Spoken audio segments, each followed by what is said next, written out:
आप सभी जानते हैं आज हम यहाँ पर दीक्षांत समारोह मनाने के लिए एकत्र हुए हैं। तो साथियों, दोस्तों और गुरुजनों, मेरे विचार कुछ इसमें सम्मिलित हैं। यदि किसी को बुरा लगे तो उसके लिए आप मुझसे बाद में क्षमा प्रार्थी कर लेना, ठीक है? जब मौका मिला है तो मौका क्यों गवाया जाए।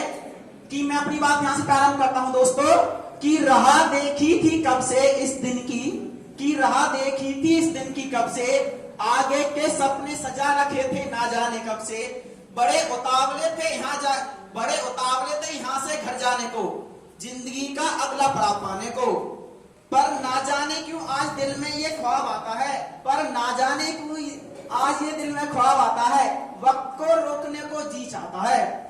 कहा करता था मैं कि ये एक साल कैसे सह गया।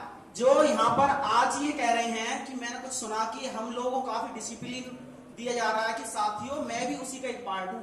यहाँ पर आप जितना अच्छा अनुशासन सीखेंगे आप आउटपुट उतना ही देंगे।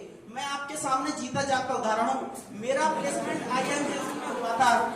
ये भी सिर्फ क्या है कि यहाँ के प्रशासन का ही अनुशासन है। तो मेरी लाइन वहां से प्रारंभ होती है कि कहा करता था कि बड़ी मुश्किल से ये एक साल यहाँ बिताया है सहा, पर ना जाने क्यों आज लगता है कि कुछ पीछे रह गया है। कहीं अनकहीं हजारों बातें रह गई, ना भूलने वाली कुछ यादें रह गई।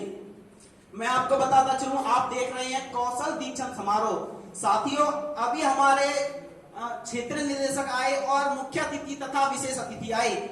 आपने देखा सभी कह रहे थे दीक्षांत समारोह। क्या कभी किसी ने सोचा कि हमने CITS का सत्र, जो मेरे सहपाठी हैं और जो कनिष्ठ वर्ग है उनके लिए, क्या आपने कभी सोचा दोस्तों कि हम दीक्षांत समारोह जबकि हमने CITS का प्रशिक्षण प्राप्त किया था या हमने शिक्षा प्राप्त की थी, तो यह साथियों दोस्तों शिक्षांत या प्रशिक्षण अंत समारोह होना चाहिए। परंतु दोस्तों, भारत के इतिहास में यह प्रसिद्ध है कि कभी भी जो शिक्षा ली जाती है वो दीक्षा के रूप में गुरु से प्राप्त की जाती है। जो यहाँ पर खड़े हुए सब मेरे गुरु हैं। गुरु ने मेरे को दीक्षा दी है। शिक्षा का अंत नहीं है। मैं यहाँ पर आपके सामने खड़ा हूँ, एक इंजीनियर छात्र के नाते खड़ा हुआ हूँ। यदि मैं इतिहास जानना चाहूँ, अर्थशास्त्र जानना चाहूँ, तो मैं उनकी अध्ययन की किताब लेकर शिक्षा प्राप्त कर सकूँ, परंतु मैं दीक्षा नहीं ले सकता। तो इसलिए छात्रों की दीक्षा के लिए आवश्यक है गुरुजनों का होना। इसलिए हम यहाँ पर जो लिखा है कौशल दीक्षांत समारोह की, हमने CITS की दीक्षा CITS देहरादून से ली थी, इसलिए हम इसको दीक्षांत समारोह कहते हैं।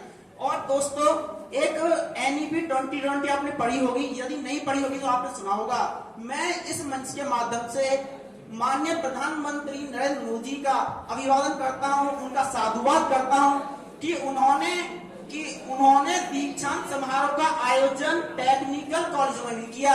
क्या आप में से कोई बता